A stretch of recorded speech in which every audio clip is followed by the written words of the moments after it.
on making right the wrongs of the past. Hello, and welcome to the Manna-to-live-by. One day at a time. 5-Minute Devotionals. Today is July 22nd.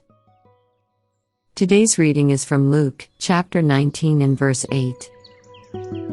Look, Lord, I give half of my goods to the poor, and if I have taken anything from anyone by false accusation, I restore fourfold. As soon as Zacchaeus had opened his heart to the Lord Jesus, a divine instinct told him that he should make restitution for the past. It might sound from the text that there was a question whether he had ever cheated anyone. But it is reasonable to believe that the if really means since, in the case of this rich tax collector. He had gotten money dishonestly, he knew it, and he was determined to do something about it. Restitution is good Bible doctrine and good Bible practice.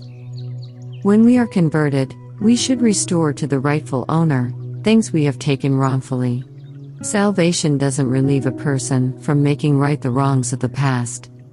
If money was stolen before salvation, a true sense of the grace of God requires that this money be repaid. Even legitimate debts contracted during one's unconverted days are not cancelled by the new birth. Years ago, when hundreds of people were saved in Belfast, under the preaching of W.P. Nicholson, the local factories had to build huge sheds to hold the stolen tools that were returned by the new converts.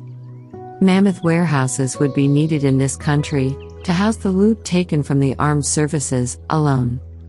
To say nothing of the steady leak of tools, supplies and merchandise that flows illegally from factories, offices and stores. Ideally, when restitution is made by a believer, it should be done in the name of the Lord Jesus. For example, I stole these tools when I worked for you years ago, but I was saved recently, and my life has been transformed by the Lord Jesus Christ. He has put it on my heart to return the tools and to ask your forgiveness. In this way, the glory goes to the Savior, where it belongs. There are circumstances where, as a matter of Christian testimony, interest should be paid on money that was stolen. The trespass offering in the Old Testament foreshadowed this. It required the payment of damages plus 1/5. Admittedly, there are situations where, because of the passing of time or because of changed conditions, it is no longer possible to make restitution. The Lord knows about this.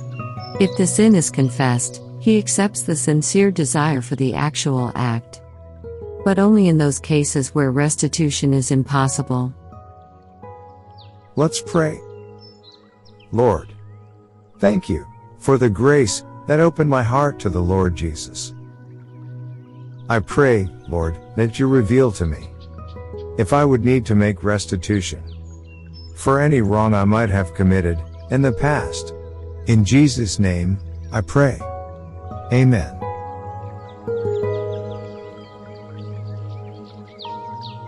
On making right the wrongs of the past.